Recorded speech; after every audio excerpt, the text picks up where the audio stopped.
Welcome, everyone. Thanks for taking time out of your very busy schedules to join us for another live chat today. It's a gorgeous, sunny winter day here on campus. We have a few inches of snow on the ground. Looks like the snow is going to be with us all week because temperatures are rather frigid. The wind chill today is 13 degrees, and I went for my weekly surveillance test walking from the main building over to the Joy Center earlier this morning, and it felt every bit of 13 degrees. But when the sun's out, we take it as a win here in South Bend, and so we're feeling good today. And I feel very privileged to be joined today by Mike Seamon, who serves as our Vice President for Campus Safety and University of Operations. Mike is a 1992 undergrad from Notre Dame. He majored in business administration with a focus on management. And when he was an undergraduate student, he served as the head football manager for the Notre Dame football program under Lou Holtz. And if you look at the legacy of head football managers, and he oversaw 250 student managers throughout all of the sports in that capacity. Those students who were head football managers over the years have gone on to considerable success in their careers and lives, and Mike is one of the many manifestations of that. Um, After completing his MBA degree at Notre Dame in 1994, Mike became the second employee of the then new baseball franchise, the Tampa Bay Devil Rays. He was the head of director of sales and marketing, and started as an employee there before they began playing games. So Mike was there for about 3 years. And when he left, I don't know if it was coincidental or not, they went from the Tampa Bay Devil Rays to the Tampa Bay Rays. So I'm not sure if they just dropped the devil when he left or if it's just purely coincidence there. Mike is from Grand Rapids, Michigan. Huge following for Notre Dame in that wonderful city. And Mike, two of his siblings are currently serving in important leadership roles as well here at Notre Dame. Sister Amy and brother Mark. His other brother is a doctor and just couldn't cut it and be hired at Notre Dame like his three siblings.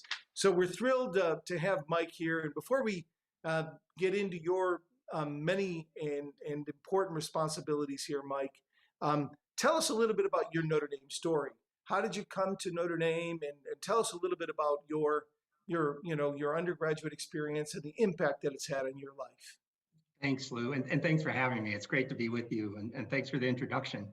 I grew up, of all things in Grand Rapids, a Michigan fan, dare I need say. My dad played football at the University of Michigan, so we were always rooting for them.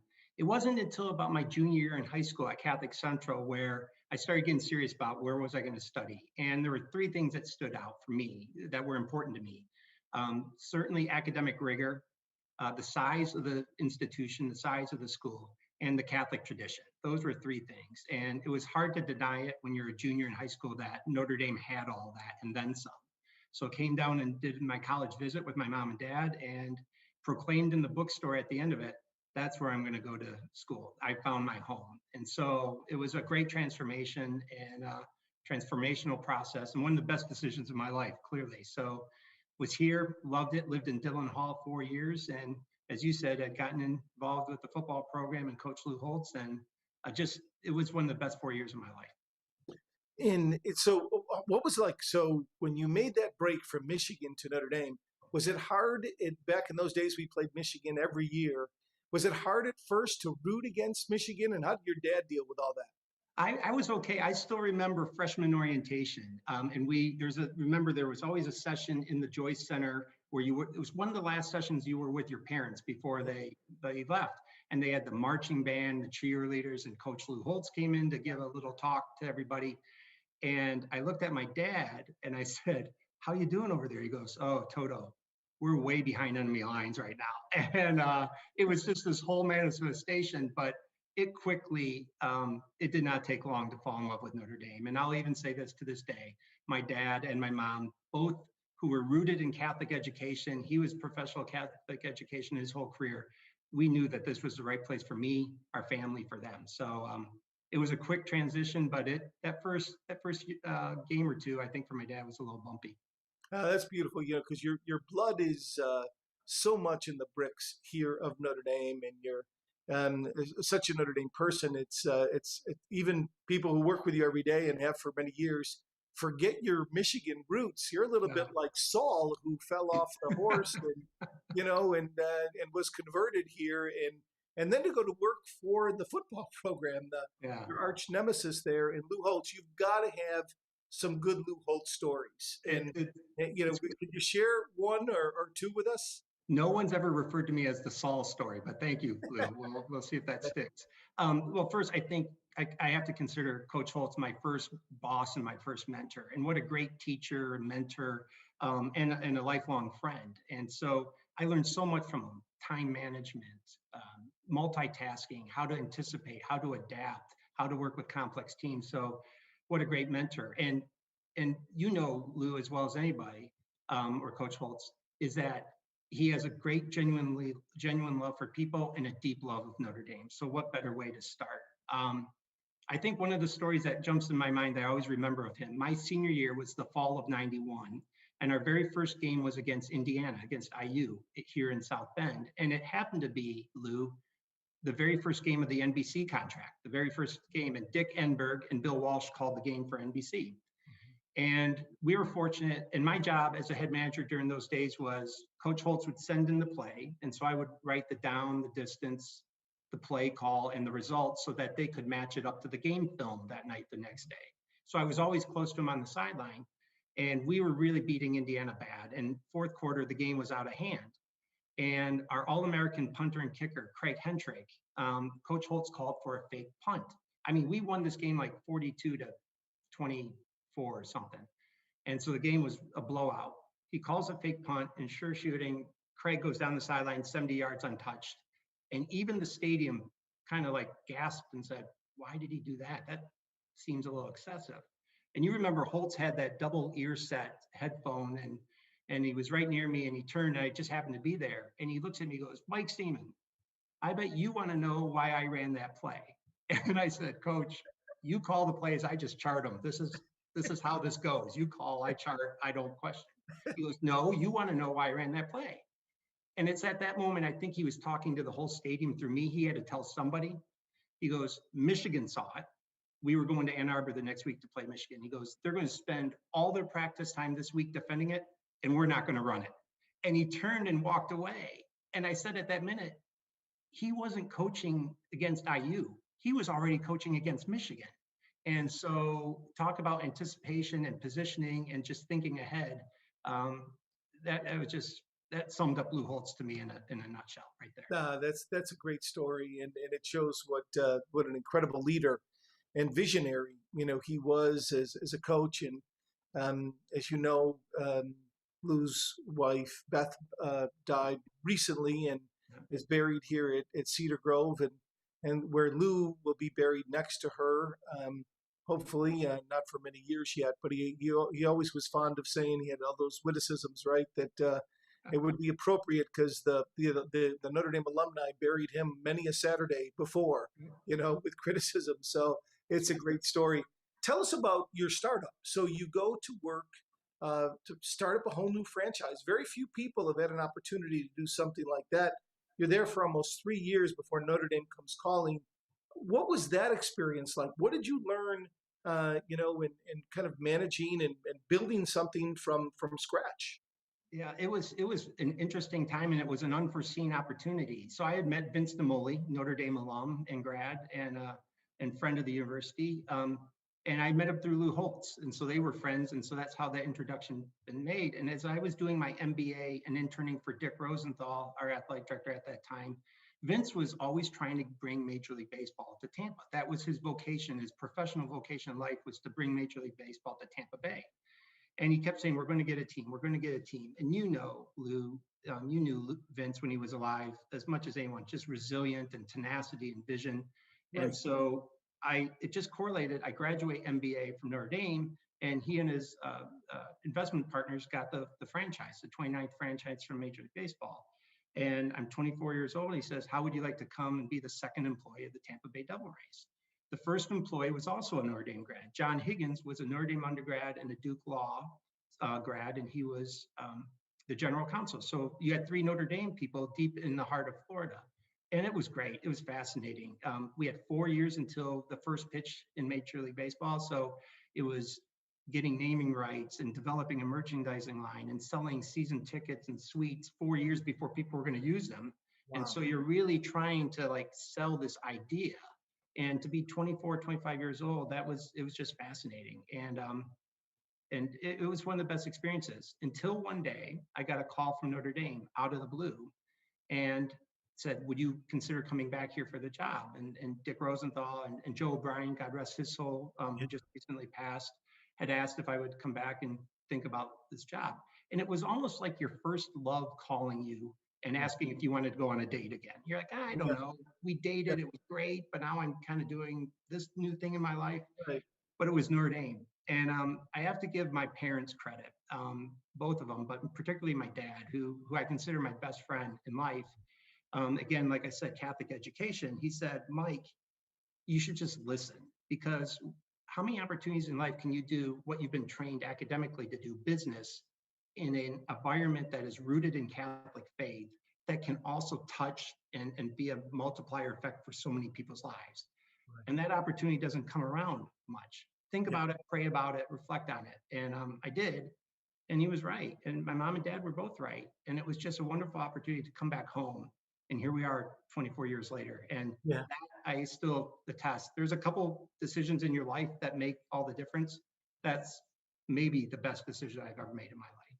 So you've worn many hats, Mike, over the last 24 years. You know the university from many different angles. You've worked in the business operations side before. You worked as chief of staff to John Affleck Graves when he was executive vice president. You worked on our team in the university relations, heading up kind of special events, which I'm sure was your favorite of all roles, of course. And you worked in, oversaw game day operations, campus safety, and now your current role elevated to a vice presidency of campus safety and university operations. Given those multiple perspectives, what have you learned about the university, its culture, and how has that shaped you to be a better leader? Yeah, I think, Lou, at every juncture, at every turn, and like you, having been a student here and now working here in different capacities, it boils down to the people. It's all about the people. For, call it providential, call it a blessing, call it just whatever you may. Notre Dame draws incredible people here as students, as faculty members, as staff colleagues. And so I think when you look at the deep devotion and how people love the university, how they pour their heart and soul into it, and how everyone realizes they are part of something bigger than themselves. Mm-hmm. And so at every turn, at every level, I just think it's a true blessing. So it's not hard to love it. Yeah. And the 24 years have gone by. You've been here a while. It goes by fast because of the people and Yeah. the teams and the humility that they have, the teamwork that they share, and just the sheer raw love and dedication to our Lace University. That's the driving factor for me. Yeah. 24 years and you still look young, and or at least young to me because I'm older than you. So it's all a matter of perspective. I think about one of the most moving videos that I've seen in the last few years, which is online. It's on YouTube, etc. Is the one of our kind of legendary swim coach Tim Mhm. Welch, Yeah. who recently retired and unfortunately is now battling a tough cancer. But he said, upon his retirement, that all I ever wanted to do was be a Notre Dame man. And he said that if you stay here, the longer you stay here, you realize it's less and less about you. And it's more and more about the values that emanate Notre Dame. And you kind of lose yourself, but Notre Dame always asks more of you in that process. So you're never fully a Notre Dame man. And I think you embody that exceptionally well. Tell us what your current role you have a lot under your umbrella. How many Yeah. employees would report up to you and campus safety and university operations? And what are the different kind of divisions that you oversee? That's great. So the safety side, the campus safety side has Notre Dame Police Department, the Notre Dame Fire Department. We're one of the only universities in the country that have our own fire department. Office of Risk Management Safety, emergency management. What would you do in a tornado, active shooter, pandemic, whatever, Yeah. and weather. So that's kind of the safety portfolio. And then the university operations is anything that can keep this place running, right? It's the mail services and delivery and warehouse and the transportation services, and our custodial services, our building services, our sustainability program, recycling. So anything that helps operate this on a daily basis, you put them all together, it's about 1,000 people. And then you throw game day operations on there and kind of bring in the support to those weekends and supporting events and supporting athletics. That's the portfolio of it, but it's a talented team and a really dedicated team. Yeah, tell us a little bit more about the team because many are, blue collar, long-standing workers and do a lot of the invisible work, They do. cleaning the dorms, all the academic buildings or just trying to protect for the safety behind the scenes. A lot of work goes into that every day. Um, what do you see as the spirit of this team and the people that you've gotten to be close to now over the years? Yeah, that's a great question. Number one, it's a 24/7 operation, right? It just goes around the clock. We're cleaning around the clock, police and fire are on call around the clock. So one of the unique things about the division is it just never stops. It's 24/7, 365 days a year. And so um, it's really impressive. And you have all walks of life. People are drawn to this from all, we have very young people early in their professional careers and people who've been here for 20, 30 years and everything in between. And so what I love about is they quickly become one team. They play off one another. Mhm. The younger professionals are looking at the people who've been here longer and bringing their ideas and their energy, and it's molding into the Notre Dame way. I tell everybody in the division, Lou, it doesn't matter if you're a police officer or a firefighter or a custodian, it doesn't matter who you are. I Mhm. said, if you think of your son or daughter 2,000 miles away going to school wherever, it doesn't matter where it is, but the idea is that he or she is away from you and you could not get to them if they needed you quickly. You couldn't get to them in a time of need. And if you treat every student here, or every faculty member for that matter, or every staff colleague in that way, how you would want those people who are dealing with your son and daughter, if they're in trouble, if they need help, if they're in a time of need, if you treat these people like you want them to treat your kids, you can't make a bad decision no matter what you do. And so it's taking the golden rule of, treat others how you want to be treated to Right, a different angle and right. treat these students as your own kids and how you want your children to be treated Yeah. and do it with humility and it's wonderful. There's a lot of people here who work in the division who uh, are working here and they're going to send their kids to university, to college, Mhm. and that's an incredible vocation. You've seen that across in your work in university relations. That's a moving thing when you see it. When it comes down to it, people are just asking, what do you need from me? Yeah, What can I do to make this place safe, yeah. operationally healthy, so that faculty members can teach and do research and students can learn and continue their formation. And our job is to make everything else easy so they can concentrate on what is core to them. That's to me the calling of our division. No, and your people do a phenomenal job. I think of them often as the quiet, unsung heroes of this university. And it comes down to names like Janita, who, Yes. cleans our floor here on the main building. To see her every evening, always a Polish immigrant, right? To see that great smile on her face and the work ethic, and the place is impeccably clean, and she works really, really hard. You have an army of people like Janita on your team that are the undergirdings of what makes Notre Dame so special in so many ways. All of our lives have had to adjust to the pandemic, and maybe nobody has had to pivot more than you and your team. Um, you are in charge of the COVID response unit, and there's heavy burden and responsibility that goes with that. Can you tell us a little bit about how your responsibilities have changed, and tell us a little bit about the COVID response unit, what that entails? I want to go on record first. Janita says your office is much messier than mine. I'm just going on record. She has to spend much more time in your office because I'm just saying. It's true. It's Just go true. on record. But I would not want to go, I would put you in the 1 percentile for orderliness and cleanliness. Okay. So I'm not that bad. Fair enough. No, that's fair. I was looking at the calendar. Today's the 27th. I go back, January 30th was the very first meeting on my calendar about a thing called the coronavirus, and nobody knew what that really was. And we were looking at what was happening in Italy, particularly Rome, where our academic program was located, of what's happening, what do we need to do, if anything, with our students in Rome. And then that quickly cascaded to Europe, cascaded to the world and the United States. So from this almost a 1 year anniversary of COVID in our lives, and I get to spend it with you, Lou, is look at how it's changed and the pace of it. So it really started with the international element of it. And then quickly by March, when our students after spring break finished the semester remotely, transitioned quickly. You know as well as anybody, because you've been at the heart of this. I mean, following Father John and Shannon Cullinan and their leadership from the very beginning, it was, how do we get through that academic year?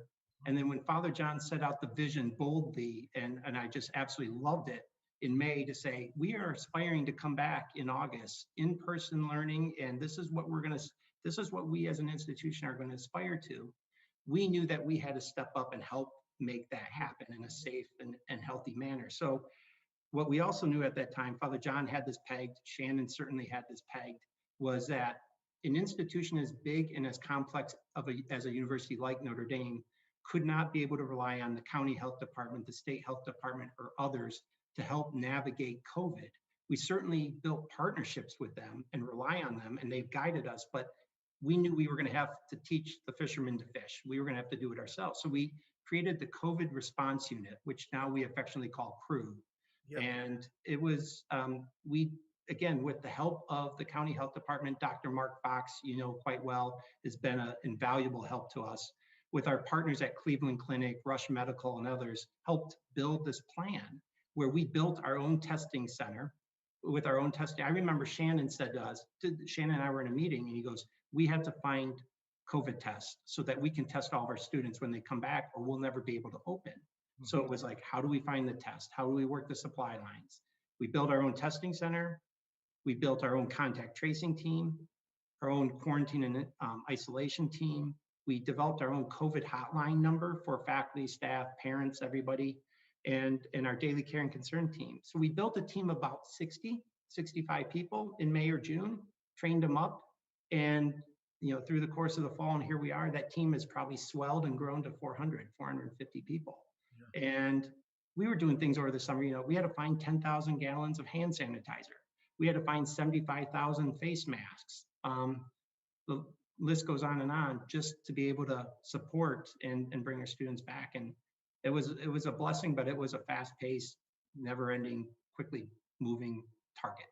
And you've led a team, Mike, that swelled to 400 in this COVID response unit, that has pulled in people many from our development, alumni relations, have moved over full-time or part-time to work with your division, other parts of the university. People across the board have stepped up. Your responsibility is huge because you also are overseeing all of testing, and then all of kind of working with the students as they're quarantined or they're isolated and through the contact tracing process. Tell me a little bit, if you could. The last semester was not without, everything was new. I mean, everything was untested, and we're going forward. We had some great wins, but we also had some real setbacks along the way. What did we learn, do you think, that is informing us as we go into this next semester, starting next week? Yeah, Lou, it's a great question, and it's core of why we're here where we are and we're going to be able to go forward. I think there are 3 or maybe 4 really key learnings for us on this. The first one was, we knew it, but you didn't get it until you were well into the semester. the virus is a 24/7 endeavor, 24 hours a day a week, it does not stop. And you have to test everybody 7 days a week, contact trace them, so forth. There was no timing. So I think we learned scalability, right? We had to scale that team up, and you nailed it. When we hit our first surge on August 17th, 18th, 19th, about 7-10 days after the kids were here, we rang the bell and said, we need help. We need talent. We need anybody that can spare anyone to come and help us in COVID response unit and crew. And many people came from your division and across so many. And that was a beautiful thing to see. You know, the last time I really saw that, Lou, you and I worked on this along with so many others, was about, I'm going to say 6 years ago, almost 6 years ago, February, on Father Ted's passing. Yes. And you had the Hesburgh family, the Congregation of Holy Cross family, and the Notre Dame family come together to celebrate that incredible person's life. And at that same time, people came from every department and said, I'll pass out programs. I'll be in the Basilica overnight as the students come visit Father Ted and pay their last respects. I'll line the route from the Basilica to the cemetery. Everyone answered the bell because that was a Notre Dame moment. Well, this last fall, everybody answered the bell again when they were needed. It didn't matter what your day job was. What do you need to help? So that was moving. I think the second thing is that we learned was the adaptability and flexibility is paramount. I had mentioned it as a Lou Holtz. Think of any of the great coaches, Brian Kelly, Lou Holtz, Muffet McGraw. It doesn't matter the sport, doesn't matter the level. I think the best coaches have the best game plans. They prepared, they trained, they scouted, they're ready for the game. But the elite of the elite are the ones that once the game kicks off or tips off, how do they react as different variables get thrown at them? And that's what it was for us. I mean, it was the pace of change in the fall was staggering. The virus is changing every day. Society's response to the virus is changing. Notre Dame as an institution needed to change. And I think the best individuals, the best teams or units like crew, and the best institutions like Notre Dame are those who are comfortable being a bit uncomfortable because of that dynamic nature of it. And so that tested us, that tested the institution to the core. Like you said, I think we did a lot of things well. I think we could do some things better, and we will, but that adaptability and flexibility. And I think finally is, how do you react to adversity? You know, Coach Holtz always said, if you want to see the true mettle of a person or a team or an institution, you don't do it during the good times. You don't do it when everybody's getting A's, the stock market's increasing and everyone's making money, everyone's healthy, the team's winning. Anybody can do it then. You do it, when does adversity come at you? And how do you react? It's like the old Mike Tyson line, right? You know, everybody's got a strategic plan until they get punched in the face. You know? Yeah. And I think that's what tested us. So I think the ability to understand it's 24/7, that's why we had to scale up with so many of our colleagues from around, because we couldn't take a rest on the weekends. We had to work through it. And the ability to adapt and flex and just be comfortable being uncomfortable. And so I think, you tell me, I think Notre Dame is at its absolute best when the times are most challenging, hands down. You tell me what you think, but that's how I see it. No, I mean, you know, we're like you said before, you know, humility runs through the veins of this place, and you know, we're not ones that like to kind of pat ourselves on the back. But what Father John led us through and the team responded to was pioneering, right? To be really one of the first universities in the country in early August to welcome back the full student body and to make it through, you know, with some challenges, you know, through the full semester. The main reason why I think we made it, Mike, in the end, is that the students really wanted to be here. They saw almost all of their friends, their high school friends at other prestigious universities, and they were online. They were either home or they were in the vicinity of the colleges where they were, but there weren't in-person classes. There wasn't that sense of community. And so let's get down to the brass tacks. How are things, based on what we learned this last semester? For example, let's start with testing. Yes. How is testing going to be different as students start to come back this weekend and classes begin a week from today? Yeah, a week from today. They start returning tomorrow. So first students will be on campus tomorrow. I think testing is at the core of this. And to be honest, the one thing, the game changer since from August to now has been the development of saliva testing, PCR testing by our own Notre Dame faculty. Professor Mike Frender and everybody in his lab, he's in genomics and bioinformatics, incredible, talented person. Him, Liz Ruley in Office of Research, they basically, starting in August, even September maybe, started looking at how could they do saliva PCR testing. And here we are. And we saw the positive effects of that the week leading up to Clemson game. And when we did our exit testing where we could test every one of our students in a week, was only because of saliva testing here.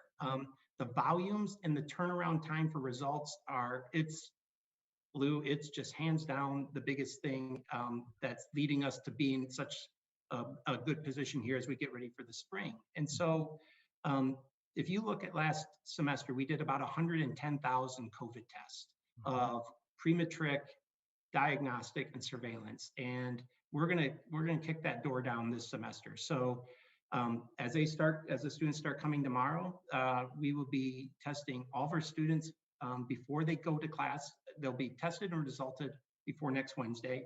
And then beginning next Wednesday, every student will be tested once a week on saliva surveillance. And the key to that is basically being able to see, because of that cadence and that rhythm, to be able to find people who may be infected but don't have any symptoms before they spread it to anywhere. And so I think that robust testing is a game changer for us. So it's not only if you're feeling sick, we're certainly going to test you and take care of you, but that knowing that every student once a week and all of our faculty staff once every 2 weeks, that I think that's a game changer. And it's all because of Professor Mike Frender and that talented team in that lab. That's Notre Dame.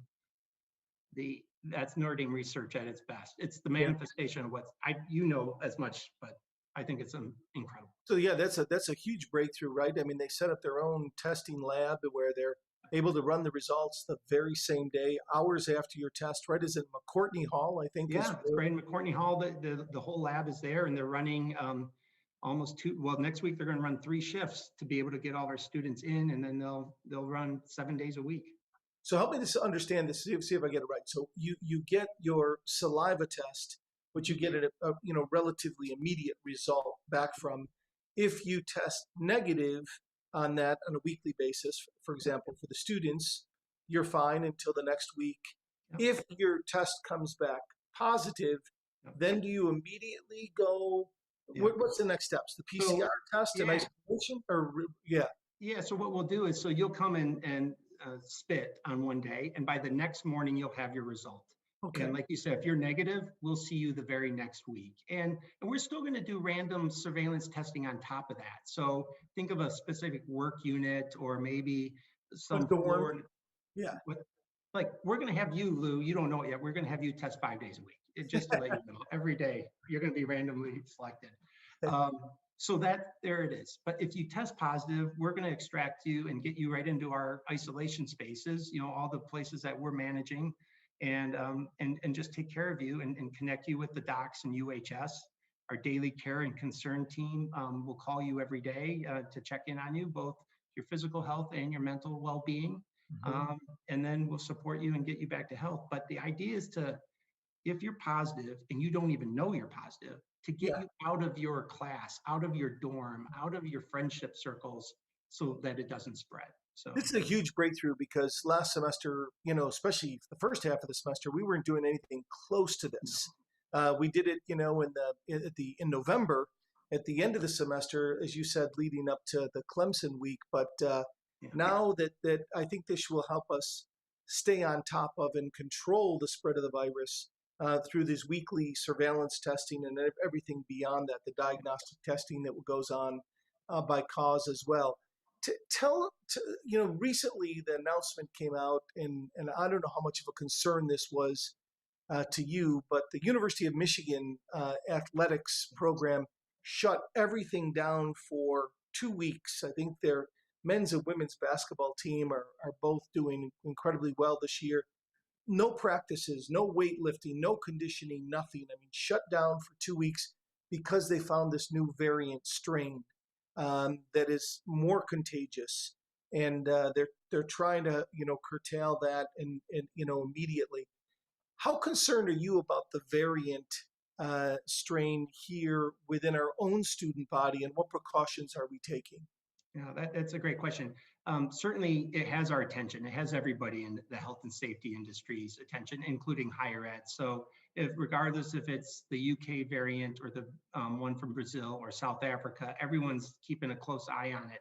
I think it's a reminder that hits you right between the eyes to say you need to double down on all your health and safety protocols. Right? You need to wear a mask. You need a physical distance. You need to wash your hands and sanitize your hands. We need to continue to clean our classrooms and our spaces. So to me is, and what we've heard from our county health department and state health department is continue to do with great vigor and robustness your health and safety, and you should be good. On top of that, with all this extra surveillance testing, the medical field will do more of the genomic testing to see, is it in that population? Is it in that community? And so that will lend us to say how it goes. But the ability to test every student every week and keep a really good pulse of what your community looks like and your commitment, our shared commitment to the health and safety standards is giving us good promise to move forward. Any foresight, Mike, you can provide in terms of the vaccine? Sure. I know that our student population, 18 to 22, is one of the last on the list priority-wise to receive it. But what preparations, what planning is Notre Dame taking to be prepared to distribute the vaccine? Yeah. So with Shannon Cullinan's help again, Shannon and I and a slew of others are working on that. One of the things is we're working with the state health department in Indiana, and we've asked and submitted applications so that we could be a vaccination center for the Notre Dame pod or Notre Dame community. Think of the 20,000 people who work and live here. So that's our hope, and we're pretty optimistic that that will happen. We also know that unlike, let's say, remember Lou, the flu blitz every fall, the university would buy, this last fall, we bought 16,000 flu vaccines. We distributed them with the great help of our partners and colleagues in UHS and the Wellness Center and so many others and human resources to do it in 2 days. Well, obviously because of the supply chain, we can't do that. This is per the state. And if we do become a site, we know the supply chain will dictate how many vaccines we get, but we want to be prepared so that when the supply chain does open up, hopefully in the coming weeks and certainly the next few months, that we will be able to vaccinate our community, per the state guidelines. Right now in the state of Indiana, as you know, it's 70 years and older, it's people in the healthcare industry, and it's people who may have comorbidities or health issues that their medical professionals feel they should, regardless of age. But when the state opens that up, and the supply chain opens up, we want to do what we can do really well, and that's operations and logistics. And so again, it will take a team of people from across the university, and we're building that plan as we speak, to how can we operationalize that and distribute it as quickly as the state can provide it for us. So we have to work on that now. Shannon and I talk vaccine no fewer than 4 or 5 times a day, if not more. Because we know if we plan now, this will move fast. We want to put Notre Dame in the best position when the time comes. I mean, everything's in a constant state of flux, as we know, very difficult to plan in a lot of ways during this time, personally, collectively. But right now, the CDC guidelines, as far as I understand them to be, is that if you have gotten COVID-19, if you've tested positive, and whether you're asymptomatic or you've had a tough case of it, they're granting kind of an immunity for reinfection for 3 months. So what happens for our students, for example, and faculty and staff as well, if they're in that 3-month window of immunity, or if they have received both dosages of the vaccine, how will they be treated differently on the one hand, and on the other hand, how will they be treated the same? Let's do the same, because that's going to be the majority of it. So if you've been positive within 90 days, tested positive for coronavirus, you're still going to have to wear your mask. You're still going to have to physical distance. You're going to still have to abide strictly by all the safety and health protocols that we have at the institution. That does not buy you a free pass. What it will do is we won't survey test you every week until your 90 days are up. Because if you're 2 weeks out from it, you're likely going to test positive again because your body hasn't been able to shed that virus. So that's what the CDC and the health professionals are saying is, for 90 days, you should be immune, but we're not going to test you during those 90 days because you would likely test positive from the remnants of the viral load.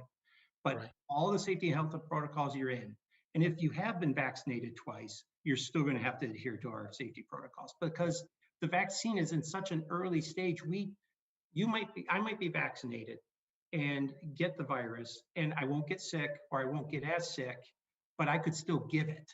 And so we're going to double down on our health and safety standards.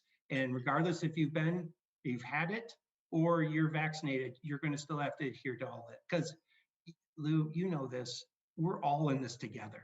I mean, every student, you said that earlier, I think we did get through because our students were committed, but I also think we got through it because our faculty stepped up and did whatever it took. And all of our staff colleagues, not just on crew, but across the university, did whatever it took to support Notre Dame and to get us through this year. And so the university, Mike, recently came out with the campus compact. It was communicated to all Notre Dame students and faculty and staff as well. And in it, it had kind of a clear set of kind of consequences. Many of the students were asking for this. I oversee an off-campus student kind of task force, and they were asking for greater clarity. If we do this or do that, what happens? What are the consequences? And this tried to bring kind of greater clarity to that process, including those students who refuse to show up or just are negligent and don't show up for their weekly surveillance testing, or those that might violate the quarantine or isolation rules. Anything you can say about that campus compact that kind of, to give people a little bit more insight into where this comes from? Yeah, I think you've done a great job nailing it, summarizing it. I think it's out of the need and the request from students and others to be transparent and clear. All right, tell us what you expect. Don't leave any gray area. And that's one of the learnings that we had from the fall. There was sometimes our communication wasn't the best or interpretation was up in play. And so after talking with students and so many others on campus in December at the end of the semester this is an opportunity for us to be transparent and clear on expectations of behavior, expectations to adherence to safety and health protocols, and expectations for a shared commitment to one another. Let's be unapologetic about it and lay that out there that if we're going to get through this year, which we all hope to do, we need to be clear of what needs to be done. Then, if you can't keep up those expectations, if you and the university is serious about it, these are going to be the consequences for that behavior. You don't get a chance or a choice to come or not come to surveillance testing. If you don't come, you're going to go into this process that's going to roll up through OCS, Office of Community Standards and Student Affairs. And if you don't come to your surveillance test, or if you don't wear a mask, or if you go into a party or some other activity that could become a spread, we're going to hold you accountable. Because if we don't all do our part, it falls apart. So this is just a commitment to one another and to Notre Dame.